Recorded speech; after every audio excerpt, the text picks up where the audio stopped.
የአዲስ ምዕራፍ ጅምር የአፍሪካ ቀንድ አዲስ የኃይል ሚዛን ፍለጋ። ሰላም ጤና ይስጥልን የተወደዳችሁ ለገብ ሐሳቦች ቻናል ቤተሰቦች፣ ዓለማችን በከፍተኛ ፖለቲካ ፍጥጫና በስትራቴጂካዊ ለውጦች ውስጥ ባለችበት በዚህ ወቅት በተለይም የኢትዮጵያና የጎራባች ሀገራት ጉዳይ የዓለም መገናኛ ብዙሃን ትኩረት ሆኖ ሰንብቷል። ዛሬ በዋና ዋና ክፍሎች ከፋፍለን የምናቀርብላችሁ ይህ ዘገባ በቀይ ባህር ከተጋረጠው የጦርነት ደመና ጀምሮ እስከ ሀገራችን የኢኮኖሚ አውታሮች ድረስ የሚዘልቅ ይሆናል። በመጀመሪያ የምናየው የአፍሪካ ቀንድ የሰላም ስጋት፣ የሶማሊያና የእስራኤል ፍጥጫ።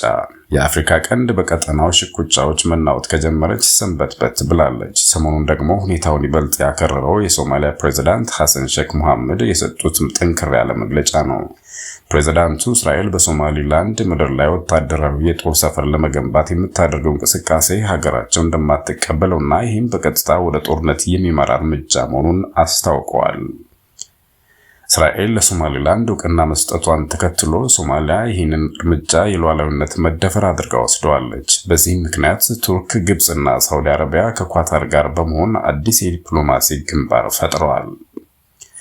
ቱርክ ለሶማሊያ የኤፍ-16 ተዋጊ ጀቶችን በማስታጠቅ በቀጠናው ያላትን ወታደራዊ በላይነት ለማሳየት እየሞከረች ሲሆን ይህ ደግሞ በሶማሊላንድ እና በሶማሊያ መካከል ያለውን ውጥረት ወደማይመለስ አደጋ ሊከተው እንደሚችል ተሰግቷል። አዲሱ የስትራቴጂክ ጥምረት እስራኤል፣ ህንድ፣ ኤምሬትስ እና ኢትዮጵያ። በቀይ ባህር ዳርቻ አዲስ የኃይል አሰላለፍ በግልጽ እየታየ ነው። ይህ አሰላለፍ እስራኤልን፣ ህንድን፣ የተባበሩት አረብ ኤምሬትስ እና ኢትዮጵያን በአንድ ጎራ አሰልፏቸዋል። ይህ ጥምረት በዋናነት በቀይ ባህር ላይ ያለውን የንግድ እንቅስቃሴ ለመቆጣጠር እና የቀጠናውን ደህንነት ለማስጠበቅ ያለመ ነው ተብሏል። በተለይም ህንድ በአፍሪካ ቀንድ ላይ ያላትን ተጽዕኖ ለማሳደግ የምታደርገው ጥረት የቻይናን የቀጠናው የበላይነት ለመቀነስ እንደሆነ ይነገራል። የተባበሩት አረብ ኤምሬትስ ደግሞ በፋይናንስ በቴክኖሎጂ አቅሟ ይህንን ጥምረት እያገዘችው ትገኛለች። ኢትዮጵያ በዚህ ጥምረት ውስጥ መካተቷ የባህር በር ጥያቄዋን በዘላቂነት ለመመለስ በቀጠናው ያላትን የጂኦፖለቲካ ተጽዕኖ ለማሳደግም ትልቅ ዕድል ፈጥሮላታል። የበርበራ ኮሪደር የኢትዮጵያ የኢኮኖሚ ነጻነት አዋጅ። ለዘመናት በጅቡቲ ወደብ ላይ ብቻ ተንጠልጥሎ የቆየው የኢትዮጵያ የውጭ ንግድ አሁን አዲስ አማራጭ አግኝቷል። በኢትዮጵያ በሶማሊላንድ እና በተባበሩት አረብ ኤምሬትስ መካከል የተደረገው ስምምነት የበርበራ ወደብን ለኢትዮጵያ ክፍት አድርጎታል። ይህ የበርበራ ኮሪደር ተብሎ የሚጠራው ፕሮጀክት ከበርበራ ወደብ እስከ አዲስ አበባ የሚዘልቅ የባቡርና የሎጂስቲክ መስመርን ያካትታል።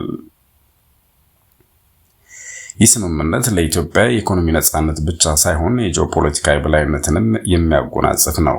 ግብጽ ይህንን እንቅስቃሴ በስጋት የምትመለከተው ሲሆን የኢትዮጵያ በባህር በር ላይ ያላትን መጠናከር በአባይ ወንዝ ላይ ያላትን የመደራደር አቅም እንደሚያዳክም ትገነዘባለች። ይሁን እንጂ ኢትዮጵያ አዲሱን የኃይል ሚዛን በመጠቀም የራሷን ብሔራዊ ጥቅም ለማስከበር ቆርጣ ተነስታለች። ታሪካዊ ነዳጅ ትራንስፖርት በባቡር። በኢትዮጵያ የኢኮኖሚ ታሪክ ውስጥ ትልቅ ቦታ የሚሰጠው ክስተት ሰሞኑን ተመዝግቧል። ይህም ከጅቡቲ ወደብ ነዳጅ በባቡር የማጓጓዝ ስራ በይፋ መጀመሩ ነው። ኢትዮጵያ በዓመት እስከ $4 ቢሊዮን የሚደርስ ወጪ ለነዳጅ ግዢ የምታወጣ ሲሆን ይህ ነዳጅ በቦቴ መኪናዎች ማጓጓዣ ከፍተኛ መዘግየትና ወጪን ያስከትል ነበር። አሁን የተጀመረው የባቡር ትራንስፖርት አገልግሎት በአንድ ጉዞ ብቻ ከ2.5 እስከ 3 ሚሊዮን ሊትር ነዳጅ የማጓጓዝ አቅም አለው። ይህም ከ50 እስከ 70 የሚደርሱ የነዳጅ ቦቴዎች ስራን በአንድ ጊዜ ይተካል። ይህ አሰራር በከተሞች የሚታየውን የነዳጅ እጥረት ከመቅረፉም ባለፈ በትራንስፖርት ወቅት የሚከሰተውን ህገወጥ ስርቆትና ብክነት በከፍተኛ ደረጃ ይቀንሳል ተብሎ ይታመናል። የሱዳን ሰብአዊ ቀውስና የቀጠናው ስጋት። በጎረቤት ሱዳን እየተካሄደ ያለው የእርስ በርስ ጦርነት አሁንም እልባት አላገኘም። ይልቁንም በቅርቡ በመካከለኛ ሱዳን በደረሰ የድሮን ጥቃት ህጻናትን ጨምሮ የ24 ንጹሃን ዜጎች ህይወት ማለፉ ሁኔታውን ይበልጥ አሳዛኝ አድርጎታል። በሱዳን ጦርና በፈጣን ደጋፊ ኃይሎች መካከል ያለው ፍጥጫ ሀገሪቱን ወደ ከፋ ሰብአዊ ቀውስ እየገፋት ይገኛል።